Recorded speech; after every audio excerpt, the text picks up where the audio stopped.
Yeah, probably like kind of the same situation with Nola and Severino. It would probably be next off season. But I think the team should. I think the team should definitely offer it. Be something kind of the same thing, 440, 445 with an option. Try to buy out an extra year of free agency. But I'm at the point where if he doesn't, if he accepts it, great. If he doesn't, like you mentioned the age, like you have him until 2023. You have him until through 2022. Like if he declines it, he declines it. Like that's that. Like it's not. I don't think it's like a necessarily like, oh, we need him locked up for that 2 more years. Like you have him, at the point where he should be at his peak, and it'd be nice to have him for a couple more seasons if he stays on this path. But if he doesn't, I don't think it's like a huge loss or a major thing, worst thing in the world. But who knows? But I think they definitely should be offering, especially after these last 2 deals came down. Yeah, I agree. And I would rather come down now, I feel, because like you mentioned, it's pre-arb, so that's like carrot. You're only getting $500,000. Here's $4 million this year. With a guarantee right of away 40. You're getting right. So, right away you're getting some of that, but at the same sense, before if you really think Taillon is what Taillon can be, you don't want him to have like this breakout season. Another big season. Sense, I mean? Like that's that negotiate. Like you don't want to be the Pirates and him have that breakout season. And now you're looking at, okay, well, we got to give him that Severino money or more. Like now, in theory, you would say like he doesn't deserve their money. Like he isn't a Nola or Severino. But if he takes that and makes that breakout season, then you gotta say, well, but that's crazy because and he might want more. Like he's got that negotiating power. He might want more because, listen, I am that union rep. I'm not gonna take this deal. Like you're gonna have to definitely pay me in a sense. I'm not saying he's gonna get $100 million contract, obviously, but you like maybe he gets like that 448 or 450. That's what it takes to lock him up at that point. But and you make a good point. Like if he has that breakout season, which we want. Like trust me, we want to see it. Like I said, he's probably going to want more, but didn't Nola just have that breakout season and he still accepted it? Yes, he did. Like I know, like, but that's what I'm getting at. Like, but we're talking about there's many more reasons why Taillon could reject it. So like in my eyes, there's more negotiating power like on his side. Like again, Nola and Severino are still getting free agency at a time where, they still could get another contract. Hopefully and thankfully it's not this free agent year. Right. But, when they do, it's very likely they can still get another contract, where Taillon might not. He might be working year to year at that point in time. So, again, I can see where Taillon has that leverage. Like, listen, I'm not going to do it. If I'm going to sign with you, you're going to have to give me an offer that's going to blow me out. Am I a Nola or Severino? No. But I don't care. I'm not signing this unless I get even more than what they do. And at that point, what the Pirates going to say? Either, okay, we'll see you later, or all right, we're going to put me up. Or say, hey, all right, we'll give you more. How about 450? Because even that's not out of line or something. That's what I mean. Those deals are so small. Think about this, Ryan. It's almost like the Polanco situation. They've been trying to lock up Polanco for how long?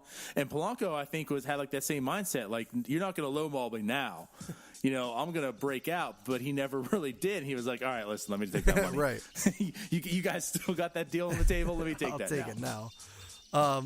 But, yeah, if Taillon does break out, then he's got that power, man. Speaking of, so just looking at Nola's numbers from last year, and I'm on Baseball Reference, so, stick with me here, but Baseball Reference WAR, Nola had a 10.5 WAR.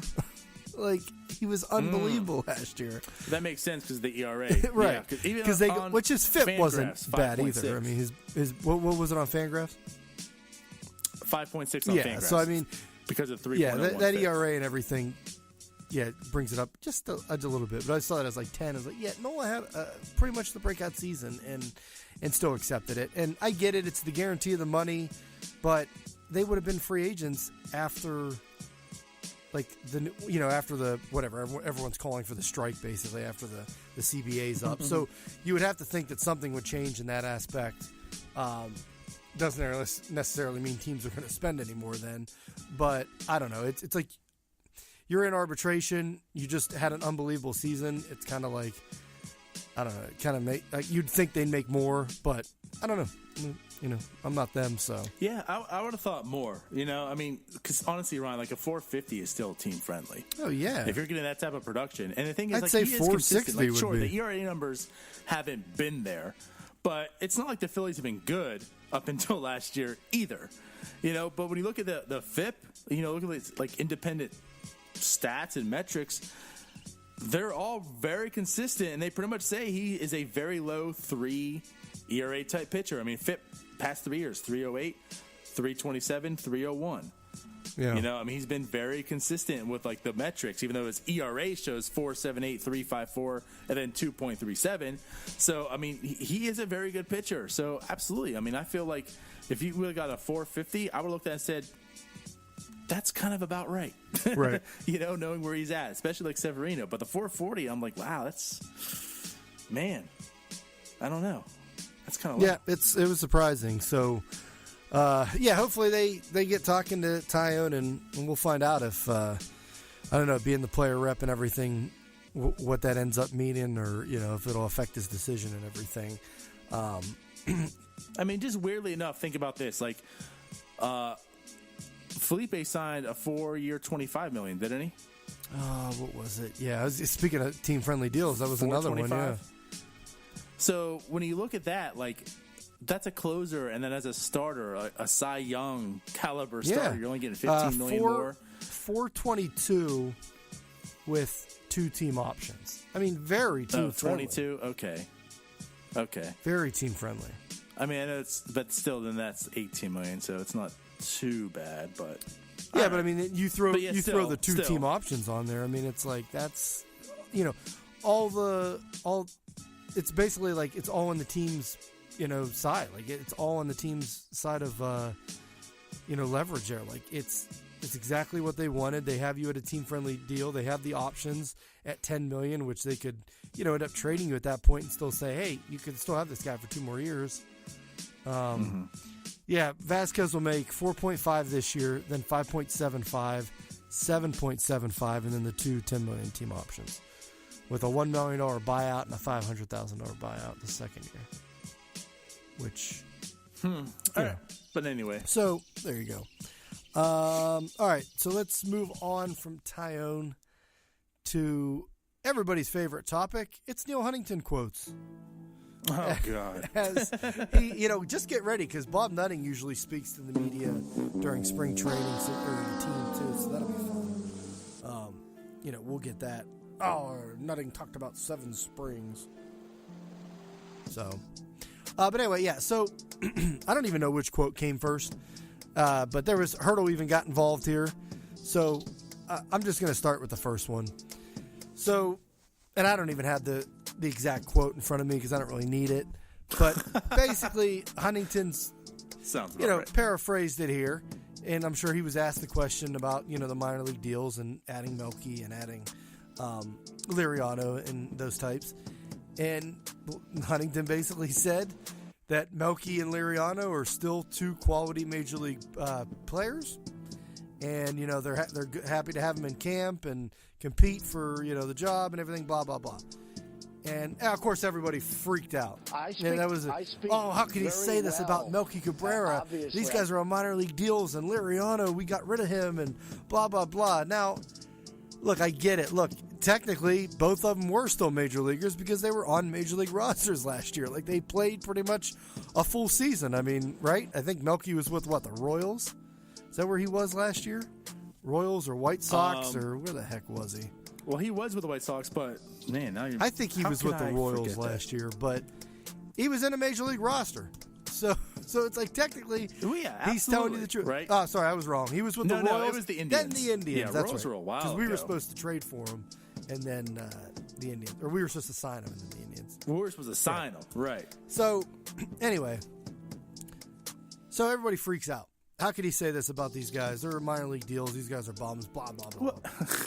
Right. I mean, here it is. Like, what do you want the man to say? So, how would it look as Melky Cabrera or Francisco Liriano that you come into camp, you signed a minor league deal because you're kind of at the twilight of your career, and you're just hoping to catch on here with the team and have another year or two, and you hear the GM take an interview one of the first weeks in camp, and they say, well, these guys aren't that good, and we just brought them in here to a couple warm bodies, and they're lucky to be here. We don't expect them to make the team. I mean, how would you feel, Donardo? Come on. Right. I mean, regardless. You can't say that. Nobody's doing that. Right. I mean, do you think if Brian Cashman would have brought any of them in, or regardless of them, all the minor league deals that Cashman signed, do you think he's going out there and saying, I mean, we don't really expect much out of him? No, I mean, he's really not that good. That's why we signed him to a minor league deal. Obviously. Right. You idiot. I mean, no, you're all like, you're going to back up your team. Half the free agents are getting minor league deals at this point. Right. But, I mean, honestly, any of you out there right now, I mean, if you have a team at work, if you're part of a team or a group, I mean, do you want your manager or leader, like, just talking you down? Oh, I think it would be really good, if Bobby wasn't on our team right now. I mean, he's really underperforming, and, I don't think he deserves the pay he gets. So, like, you don't want them talking publicly about you. Right. And as a good leader, they're not going to talk publicly, bad about you. So you can't criticize, like, any of them for saying what they're going to say. I mean, obviously they're going to say it. Right, and every some people, well, they're not really bashing his quotes; they're just bashing the lack of other moves. It's like whether we signed, Manny and Bryce Harper this winter, these minor league deals are still going to happen. So regardless of what any other deals are or what the rest of the team is, like every team signs these minor league deals. Especially this year, like you're seeing guys like Hunter Pence, who normally are making $10-15 million a year, get a minor league deal from the Rangers of all teams. So a team going nowhere. Right. And there you go. Like Hunter Pence. Yeah. Everyone knows Hunter Pence. Like he just signed a minor league deal. Right. So like these deals happen. They're going to happen regardless of whether you're the Pirates and you have a $70 million payroll or you're the Yankees and you're at $200 million. So what do you want Neal Huntington to say? He can't come out here and say, yeah, we just signed him. It's a lottery ticket. We'll see what happens. I mean, come on. Yeah. Like that's what I say. That's what I say every time I call Ruga up, and I'm like, yeah, this Donardo. He's just there. There was nobody else in town. I don't know. I had to start a podcast and a site with him, but there was nobody else really there. I mean, come on. It's like you can't. You're not going out and saying that. You can't do it. So it cracks me up. It was not a That's flop. quote number one. Do you have anything else to add? But I'm with you 100%. I mean, of all the things you can bash them for what they say, like you can't say anything to that. not at least for what's said. If you want to talk and give your opinion about the player, that's one thing. But you can't bash them for saying what they said about them players. Right. Next All right, quote. so the next quote, and this was Hurdle too, was involved in this one, which same thing. Like, what do you want him to say? But Hurdle and Huntington basically said the same thing. I mean, Huntington's been saying this for years, so I don't know why it cracks people up. But Huntington basically said, like, we're shooting, we're trying to win here. We want to win, and so I think Hurdle was the one that said he felt that there was something special here, and that they're going to win the division, and they want to. I don't know if he said like we're going to win it all, or we're trying to win the World Series. Well, I hope he didn't say we're going to win it all, but I hope he said we're trying to win it all. The headline basically had come out like that, saying like that there was something special going on, and they're going to win it all or whatever. But I mean, that's the goal. I mean, you look around in baseball, Donardo, and this has always been the case even before the word tanking came into sports. Like there was always been rebuilding teams. So you go into a season, you know who the favorites are. Like there's the Yankees, there's the Red Sox, there's the Dodgers, there's the Astros, Indians, Nationals, whatever. You want to throw the Phillies in there now. So you have those teams, like they're competitive, they're going to be the favorites. Then you have the teams on the other end of it, like the Orioles, the Royals, the White Sox, whatever in the middle, Tigers, Marlins. Like they're just straight out bad. Like they're not actively trying to win. They are rebuilding. They're tanking.